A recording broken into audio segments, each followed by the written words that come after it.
Welcome back. Our final presentation of the day will be moderated by Dr. Robert Cook, Senior Vice President of Research and Development at Castle Biosciences, and Dr. Matthew Goldberg, Medical Director at Castle Biosciences and Assistant Clinical Professor of Dermatology at the Icahn School of Medicine at Mount Sinai.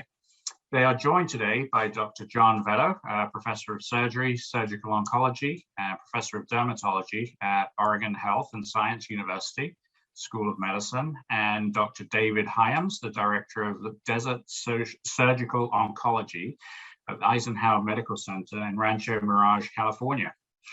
Today, our panel will be discussing DecisionDx Melanoma and the evolution of gene expression profile testing in cutaneous melanoma. Dr. Cook, over to you. Thank you very much. Welcome to all of our audience members, and thank you for those introductions. We're very happy to have Dr. Vetto and Dr. Hyams join Dr. Goldberg and myself today to talk about the DecisionDx Melanoma test. And before we begin, we will be talking about some forward-looking statements, so just wanted to disclaimers here on the slide. And then I thought I'd begin today really with a background of Castle Biosciences, just to provide any audience members who may not be familiar with Castle with that background and some information about the company. So Castle was founded in 2008, and it was founded on the concept that analyzing molecular biology of the tumor could be useful for improving upon diagnostic and prognostic purposes and determinations that were up to that point primarily based on clinical and pathologic factors. So you could see that from this slide that's on the screen right now that the mission of Castle Biosciences is really to improve health through those innovative tests that guide patient care. And from its inception, Castle has really focused on the development and the validation, actually the discovery and the development and validation of these molecular gene expression profile technologies to improve diagnosis, to improve prognosis in areas of unmet clinical need. And we'll talk a little bit about that and what that unmet clinical need was at the time that DecisionDx Melanoma was being developed and validated. So it's we like to say we're an innovative company, but we have primarily focused early on in Castle's history on quantitative reverse transcriptase polymerase chain reaction. And you might say that that technology is several decades old, so not very innovative anymore. But it was the application of that technology to the area of skin cancers and melanoma in particular that was an innovative step that led to the development of DecisionDx Melanoma. So really the tests that we develop are focused on identifying genes that are differentially expressed in different stages, various stages of disease. For example, identifying patients based on their primary tumor molecular biology, identifying patients who are likely to have poor or good outcomes based on the gene expression levels. And so Castle currently has several diagnostic and prognostic tests that are clinically available.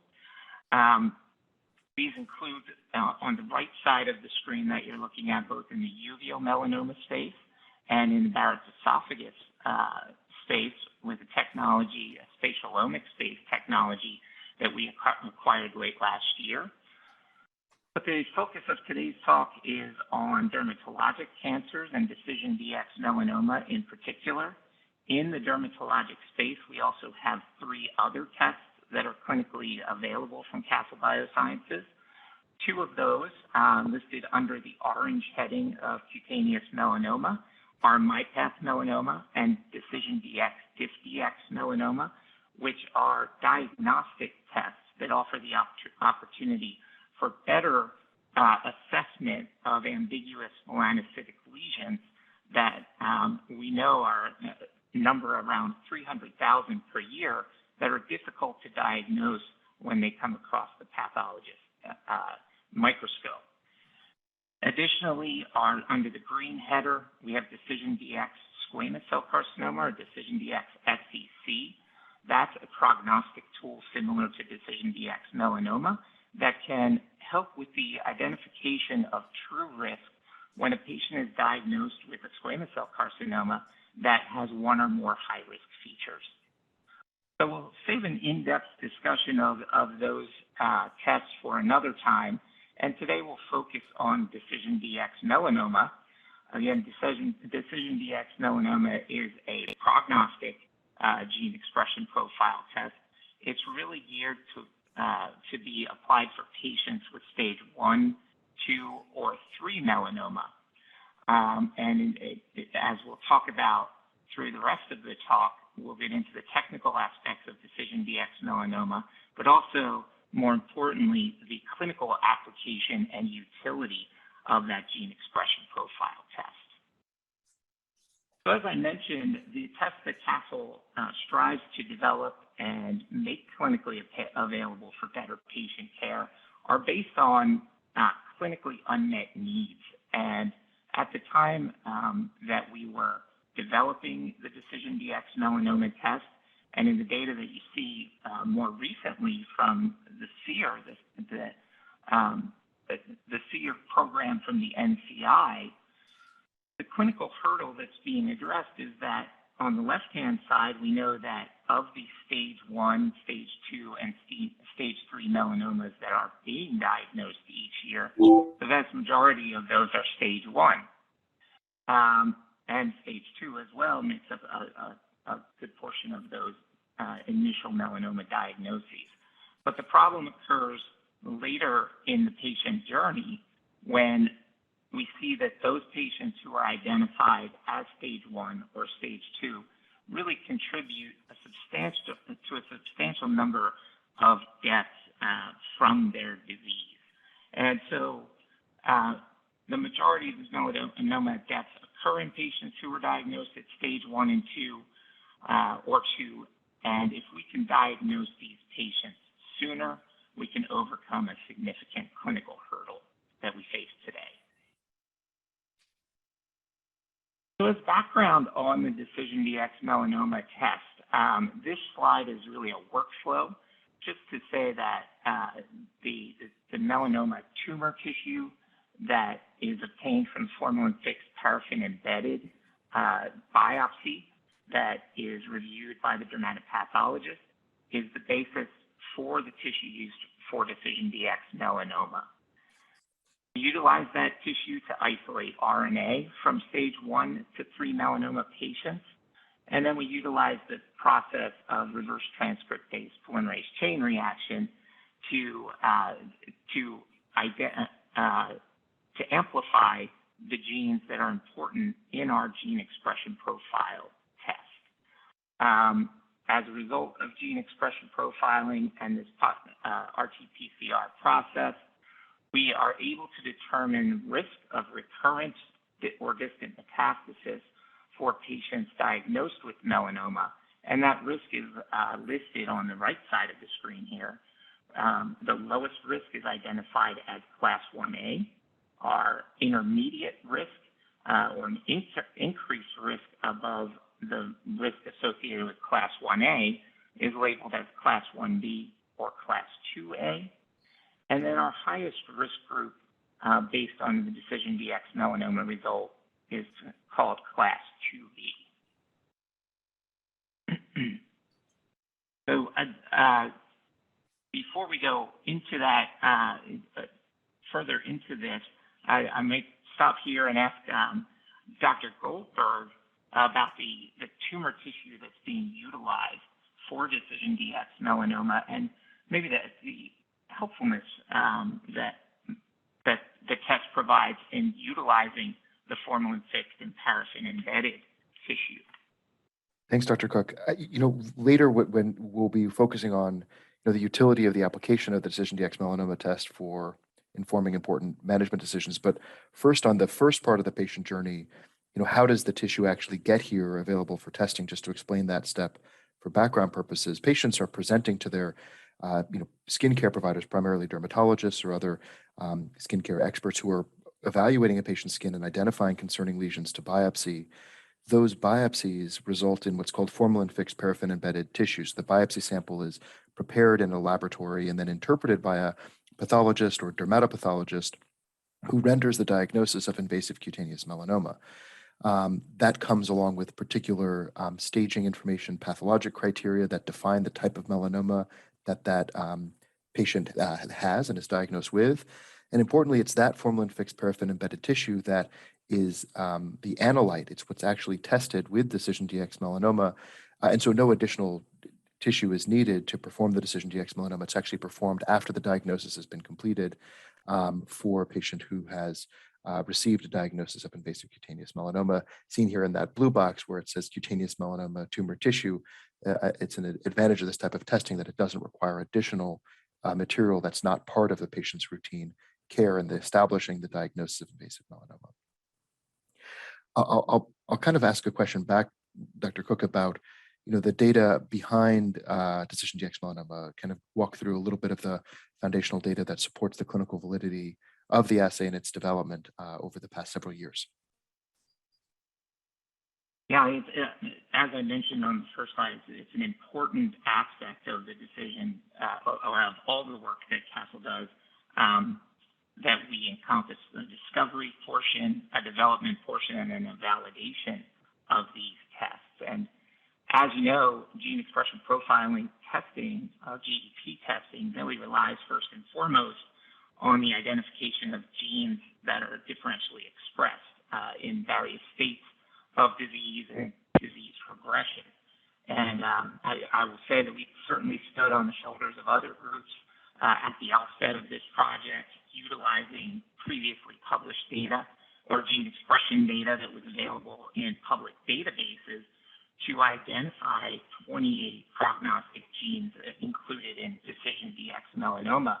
And as we've learned since that time, the discovery of those genes, those genes have been validated as being important for melanoma metastasis and recurrence. And in particular, a number of those genes were validated for that activity by the Project of Melanoma, by the Cancer Genome Atlas. That was an important verification of the genes early on that we collected as prognostic markers for melanoma.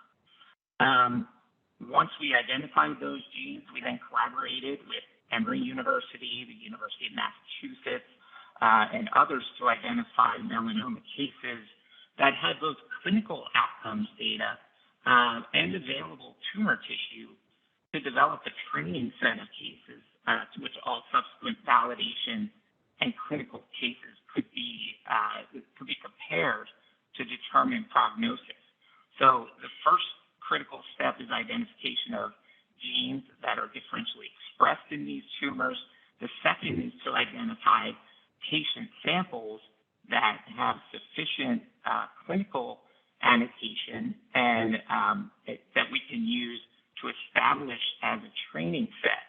And then with genes selected and a cohort of cases for our training set, we went about testing a number of predictive modeling mechanisms to determine which of those predictive models could assimilate all of that gene expression and clinical data to provide the most accurate test based on the training set that we had available. And one of the critical pieces of DecisionDxMelanoma is that we established that training set. We identified the prognostic modeling method called radial basis machine that allows us to effectively separate risk for low and high risk patients. And since that time, we have not changed the DecisionDxMelanoma platform at all. So this is the same test today that was developed 7 years ago.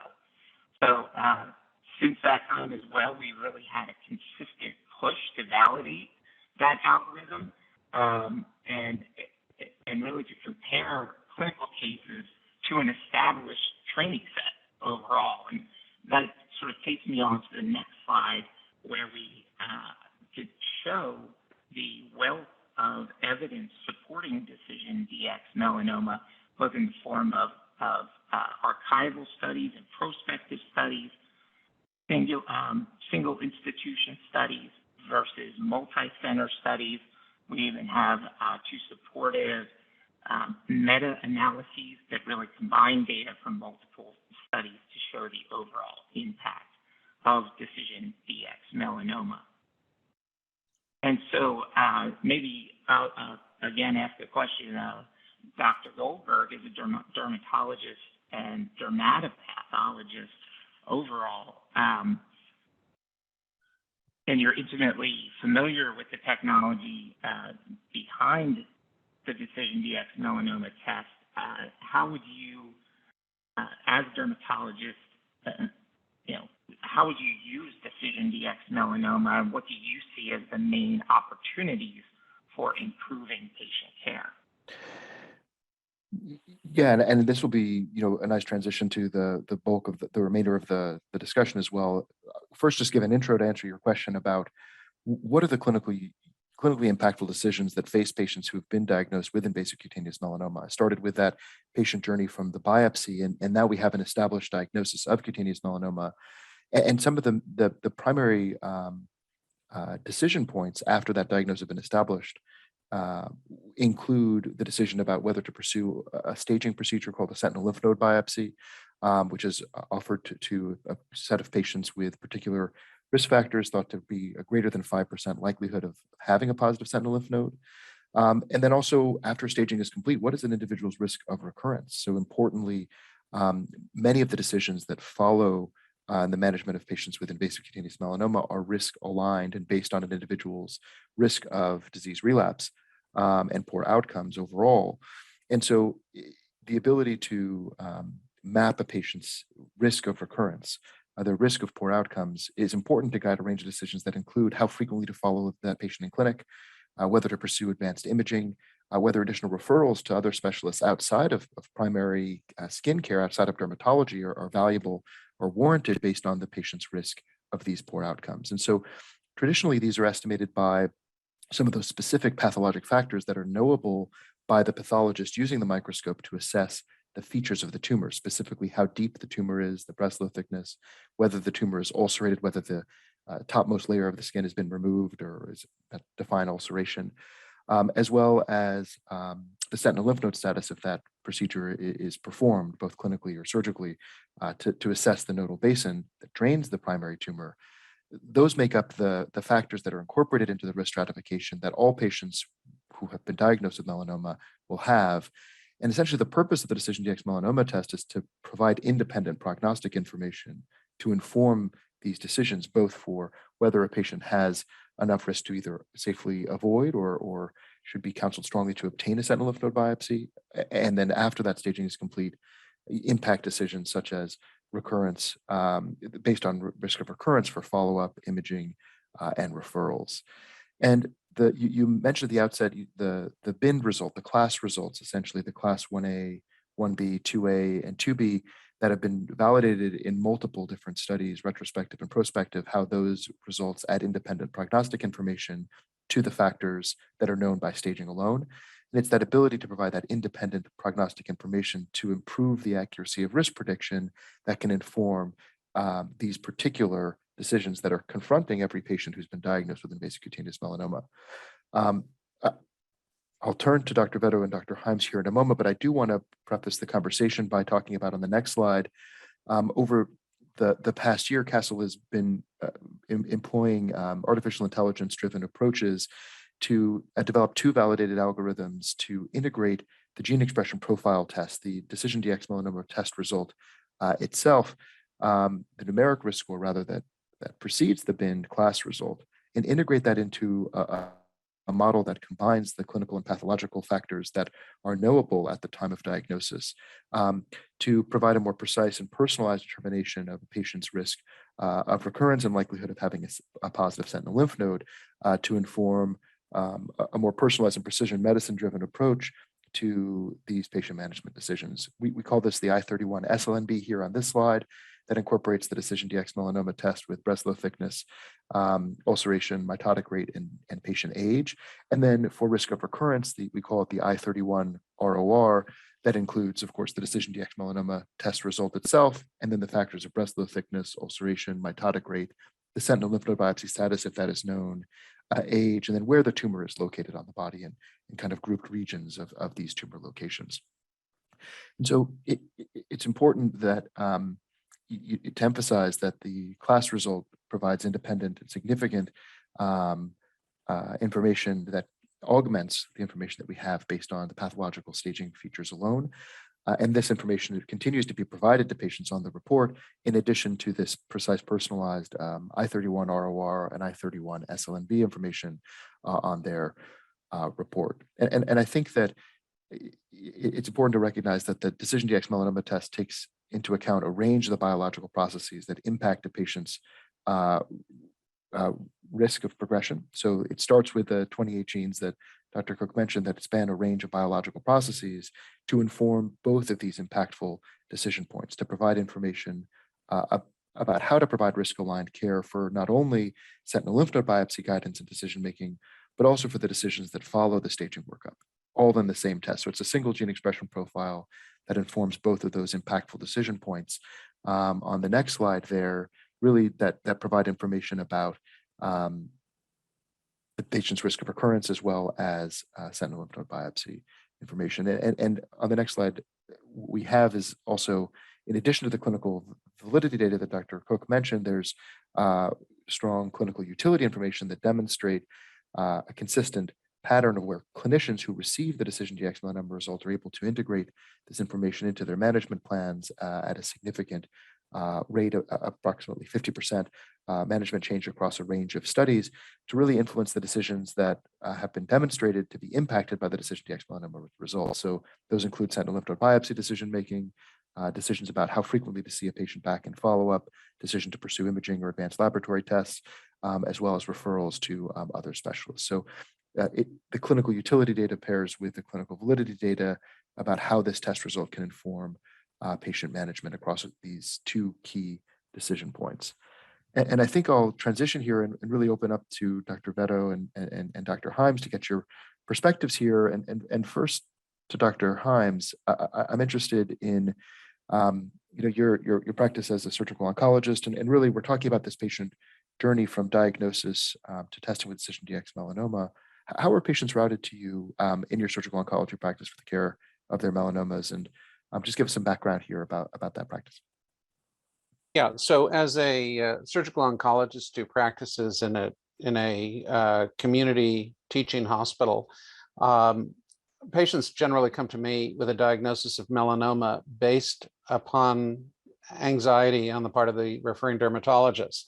So we have a variety of dermatologists, some who are superb diagnosticians, but are less comfortable with surgical intervention. And we have others who are very aggressive and capable Mohs surgeons. But depending upon their perception of the patient's risk, largely based on current AJCC8 staging, and their own comfort with a variety of surgical procedures, those are referred on for surgical oncology evaluation. So very thin lesions in situ disease, many dermatologists manage themselves.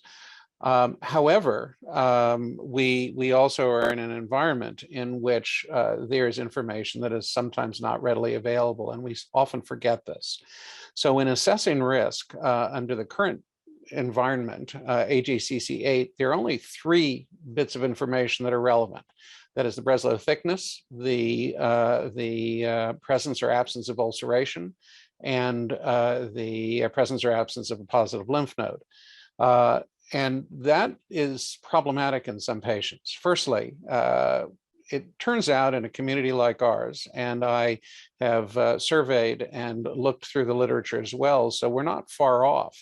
The number of patients who have an involved deep margin, whether dermatologists like to believe it or not, turns out to be close to 30%. And actually in a very nice series that came out of Southern Australia, the rate out of university center environment, the rate was even significantly higher as for expediency, people have moved increasingly to shave biopsy. And once you have a transected base, you really don't have reliable information about the Breslow thickness of that lesion. And we've seen patients, and you can't put that back together again after the fact. I mean, once you have that transection, you can estimate, you can guess, you can suppose, but you don't know.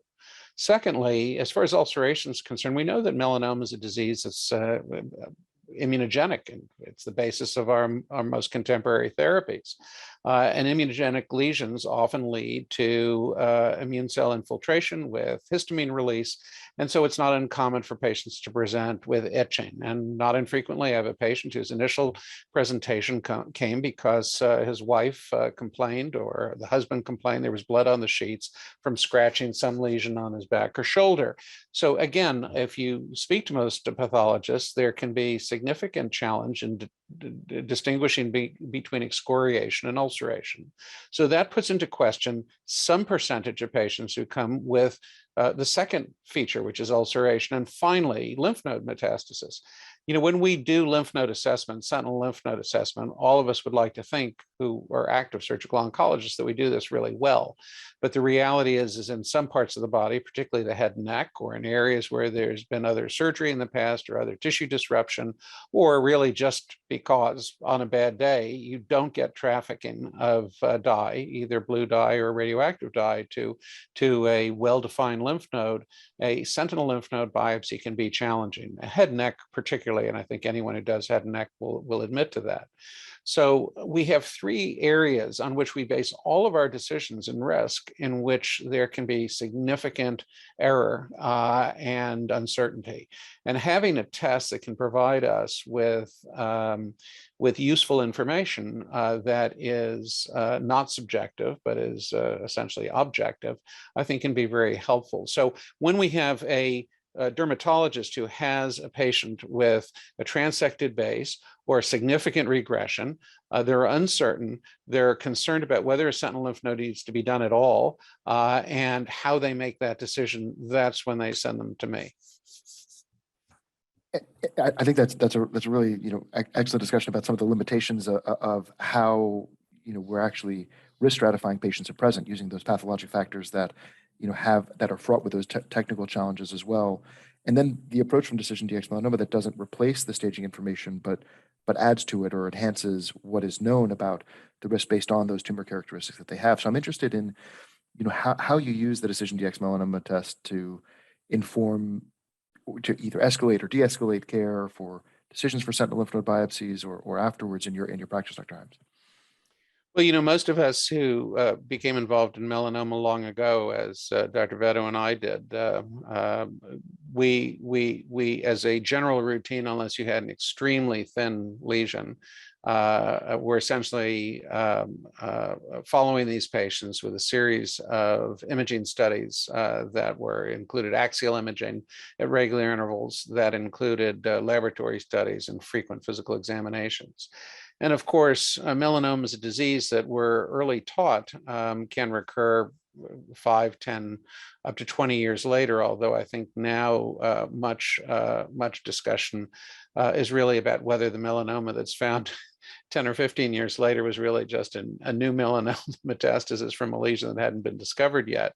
I think the data increasingly suggests that patients with elevated risk melanoma, most of those recurrences occur within the first 2 years to 3 years. So I think having a tool that helps us decide who really needs that kind of close follow-up and who doesn't is still valid. I know that some have poo-pooed this because it's not as sexy as making a decision based on who's going to respond to a given drug or therapeutic intervention, but avoiding a lot of follow-up CT scans or PET scans or ultrasounds and a variety of anxiety-inducing studies and cost-elevating studies is certainly useful.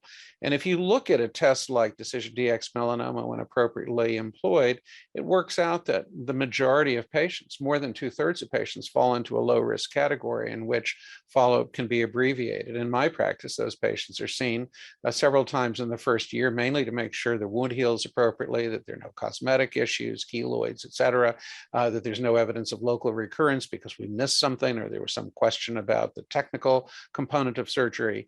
And then after they've reached a year, really their follow-up is almost certainly going to be more valuable in the dermatology setting where they're at risk for new disease at a greater rate than recurrence. The others, on the other hand, certainly need to be followed more closely because they clearly do have elevated risk. And these are the people in whom it makes sense to invest in MRI scans of the brain on an annual basis for several years, or CT scans of the body, most of the body, including the area of risk and origin for several years. And that's where we pick up disease earlier. And of course, there is much evidence that suggests that even with the effectiveness of the immune checkpoint inhibitors or the cell signaling agents, these are consistently most effective when volume disease is small, as we see in other diseases in which locally advanced or systemically disseminated disease is more effectively treated with curative agents, such as some of the germ cell tumors, for example. So I think that that making that decision is helpful. And of course, deciding who to do additional procedures on, such as sentinel lymph node biopsy, is certainly valuable as well. Thanks, Dr. Himes. I'll pass kind of a similar question to you, Dr. Vedo, about your practice as a surgical oncologist in OHSU in Oregon, and how patients are routed you into your practice for the care of their melanoma. Yeah, well, thank you, Matt. So similar to Dr. Himes, they're routed to me from dermatologists to ask about, the risk. Can we do a sentinel node biopsy? But the bigger question is always, what is the patient's risk? What is their risk for being node positive? What's their risk of failure systemically? What is their need for follow-up? What is their need for systemic therapy? And here in Oregon, we have a unique situation because there's only us and the University of Washington to cover about a 5-state region. We cover Alaska, Oregon, Washington, Northern California, Montana, and Idaho. We cover a very large area, and it's not unusual for patients to travel to see us hundreds of miles. And it's difficult for them to travel back and forth. So they come to us with a recent diagnosis of melanoma, and our job really is to risk stratify. Who do we need to hang on to in what is really a high-risk clinic? And what I've done with this test is basically, as you showed so nicely in the first slide, histopathologic information alone fails us. And we all love the HACC staging system, but it's not enough. As you pointed out, 60% of patients who fail were called low risk by the HACC. So here's a genetic, now we can do what we've always wanted to do, which is use genetic information to risk stratify in addition to traditional staging. So Matt, I have a slide. Can you show my bar graph from my second slide? So actually go to the second slide. So this is a study we did at Oregon where we looked at 400 patients who had both a sentinel node and the DecisionDx-31 GEP. And what we're really trying to do is patients come to our clinic, as I said, oftentimes from quite a distance. Oftentimes they fly to be with us, and it's often difficult, to drive that long, afford the gas, whatever. But they come because we need to risk stratify them and figure out what is their risk and who needs to be in their corner. So what we did in this study was we did sentinel node and the GEP score. As you can see on the left side, if the patients had the lowest risk score, the 1A, and the negative sentinel node, they are what I call, and for lack of a better term, double negative. Meaning these are patients who have a relapse risk of a disease-free survival of which is very high, and a relapse risk of 2 to 4%. Well, that's actually below the risk of another primary. So, and we just don't get cure rates much better than that. So these are patients who we've looked to see whether there's a distant metastatic phenotype, which I think is a very good use of the DecisionDx test. And we've looked to see if there's a nodal metastatic phenotype with the sentinel node. So if they both come out negative, these are patients I feel comfortable telling them, you do not need to keep traveling hundreds or longer miles to see us. They're at low risk, go back to see your dermatologist, or here if something's found, they can do skin exams, they can do nodal exams. They don't need imaging, they don't need to keep coming back and see us. On the other hand, we've changed our definition of high risk. So we always know that if the patient's sentinel node positive, that defines high risk by the NCCN. Now I'm defining high risk by being high risk GEP score or high risk GEP class. So you can see in the study that actually, if you're sentinel node positive, that puts you at a higher risk, as we know. But if you're sentinel node negative, but actually high risk GEP, you're actually even a higher risk. And these are risks, remember, for distant failure or distant progression. So the two middle bars are the patients that I tell them, hey, you're high risk. We're going to keep you in the high risk clinic. And if I can't get you in here, I'm going to try to do that by telemedicine with your local providers. But someone needs to follow you. So the sentinel node positive patients will generally be referred for systemic therapy. The sentinel node negative patients, particularly if they don't meet the Keynote 716 indications of 2B or 2C disease. And we do find these patients where they're AJCC low risk, 2A or lower, but actually we discover that on a genetic basis, they're at a higher risk. So these are patients that we are following up with routine scanning per NCCN guidelines every 6 months with cross-sectional imaging. But we're redefining, or we're broadly defining risk as being sentinel node positive or being have a higher class and a genetic score. And then, of course, on the right-hand side, there's the worst patients. There's the patients who are deep trouble. They're node positive. They have a high risk of failing. These are the patients we probably didn't cure with the sentinel node biopsy. And we need to encourage these patients to stay in the high-risk center, to go on clinical trials, to be followed very closely. These are the highest risk patients. Go ahead, Matt. And just to kind of clarify here, you're describing an approach where DecisionDx Melanoma doesn't replace staging, right? It is additive to or augments, essentially enhancing your risk stratification that you have already, and just giving voice to that. This is a merging of the two, not one replacing the other. Just to be clear about it. Right, exactly. And there's other data to show that the tests are additives in the sense that you can see a standard sentinel node survival curve where we all know that survival drops even for node negative patients. In fact, if you look at the MSLT1 trial, there were 4 times as many deaths in there are twice as many deaths in the sentinel node negative patients because there were 5 times as many patients in that group. Right. Well, you can run the test on those sentinel node negative patients and figure out if they're double negative or if they're actually belong in that third bar. And there's a very different way you're going to follow those 2 patients. The patients in the first bar, as I say, can be discharged, especially from a high-risk clinic where you have to go a long way to get here. But the patients in the third bar, we're going to hang on to those patients by telemedicine if we have to, but someone's going to follow those patients. And what has been the impact in your practice, kind of in the high volume, high risk melanoma clinic that you run? What has been the impact of this approach on risk stratifying or triaging patients in and out of your care versus care with a dermatologist locally? How has this impacted your practice? Matt, do you have a slide that shows my the impact slide? But if not, I can just speak to it. So the impact has been we're basically shifting resources. We're not doing less follow-up. We're not doing more follow-up. We're just shifting resources. So with the double negative patients in the far left, we're discharging them from clinic.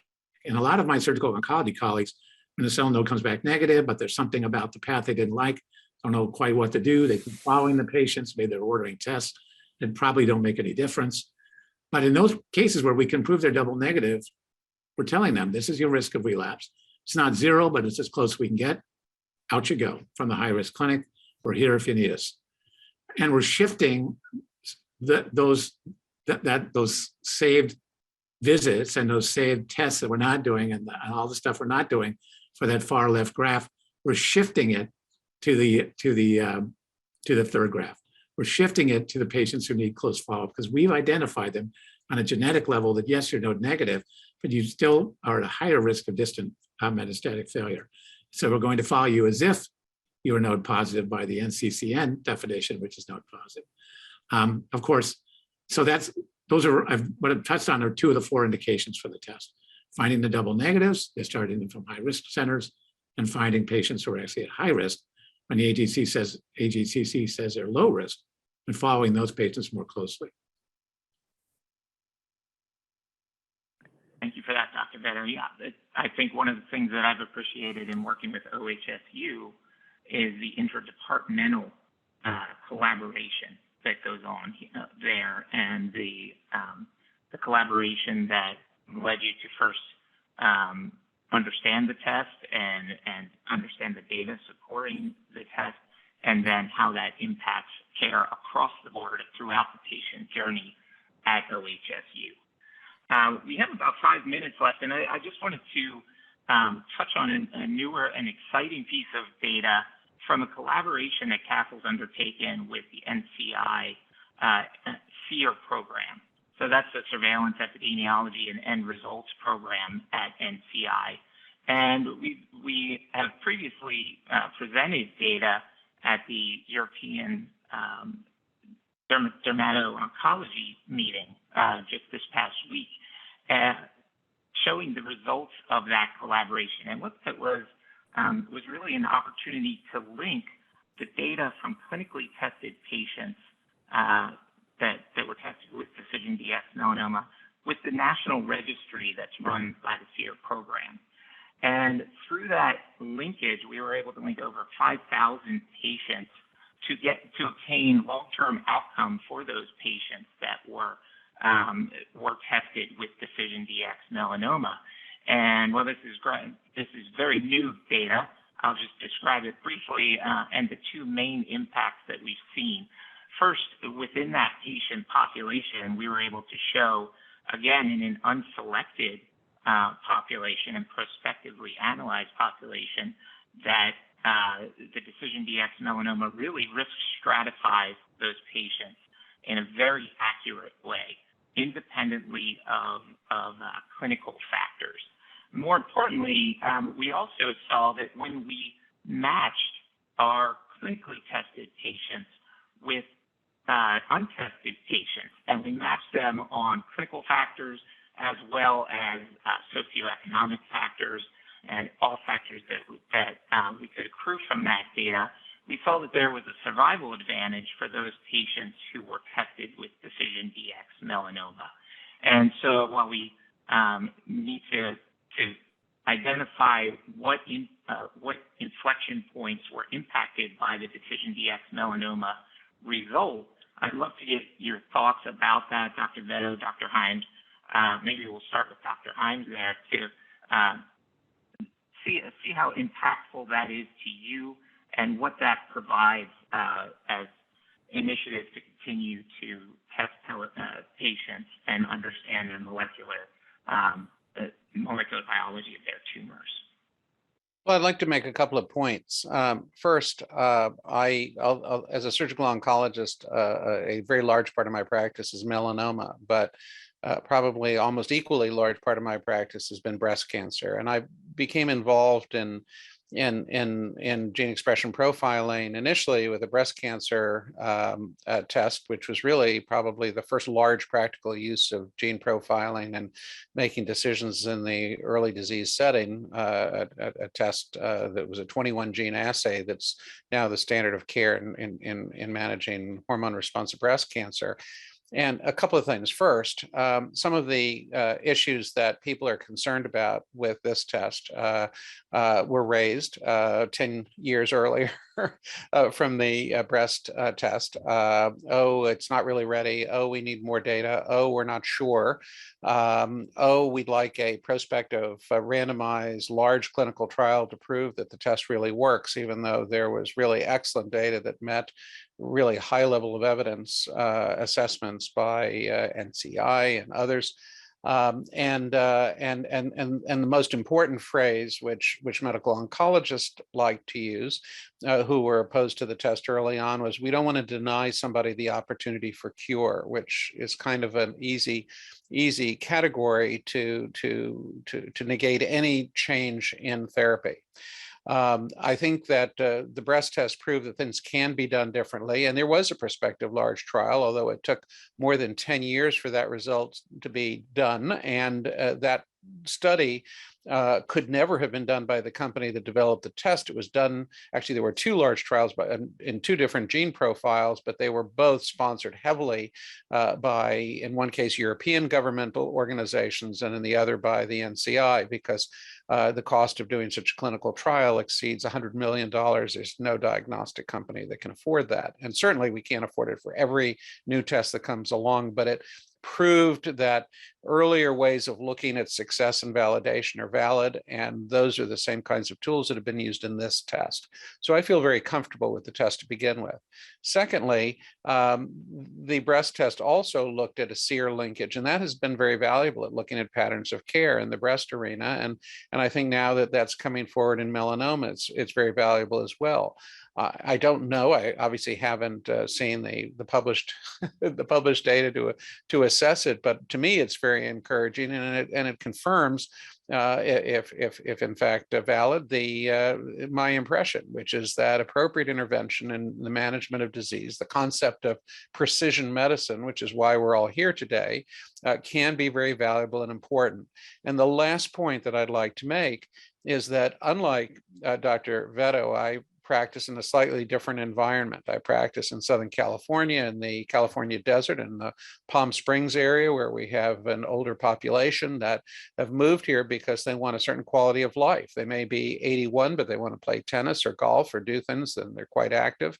And there's a great relief. Dr. Veto's bar chart, again, is phenomenal, but it doesn't necessarily, when you first glance at it, remind you that that group of double negatives he speaks of is the majority of patients. It's not the minority, it's the majority of patients. And these individuals are hugely relieved to know that they're not likely to die of melanoma and they can get on with their lives. But even patients who have node negative disease that may meet now the Keynote 716 requirements aren't necessarily all individuals who want to run out and get drug infusions in their arm for a year at a high cost, not necessarily to them, but to the system, but at a potential high cost to them if they're one of those individuals who develop a toxic side effect. And I had a patient actually only a few weeks ago who came within a hair's breadth of dying of autoimmune hepatitis from immune checkpoint inhibitor therapy. So it is still toxic treatment potentially for a smaller but real group of patients. So I think having a way to help us decide which one of the stage 3As, the node positives within melanomas who are 86 years old, really need to have such treatment and don't, and which ones who are perhaps younger do and should have a more aggressive intervention. And that includes sentinel lymph node biopsy as well. I think these are things that really are very, very valuable and important. Sentinel lymph node biopsy also increases the difficulty in care, the cost, and even the location where procedures are done. If you have to do a sentinel lymph node biopsy, by definition, it almost always means it has to be done in a full hospital or a hospital-based surgery center because of the need of nuclear medicine. Alternatively, if you can avoid that, now suddenly this can be done in various settings, including even my own private office. So I think that these are things that really, really can be very, very helpful. And I don't think that AJCC 8, while it's helpful, provides all the information we need. Thank you, Dr. Himes. Dr. Veto, we'll probably have to give you time to look at that data since we're out of time here, and you can respond to us in another forum. Okay. I want to thank you both. Thank you, Dr. Himes. Thank you, Dr. Veto. Thank you, Dr. Goldberg, for all of the thoughts in this session. A very valuable session, and I think it's what I'm hearing is that the utility is the decisions that you all have to make on the clinical front are difficult ones. And DecisionDx Melanoma, we've shown that it provides precise and personalized information, but I think we continue to build the evidence that it is an accurate prognostic test overall that can impact both sentinel lymph node decision and the decisions about follow-up and surveillance based on risk of recurrence. And so, again, thank you to our panel. We look forward to talking with you again, and thank you to the audience for your attention.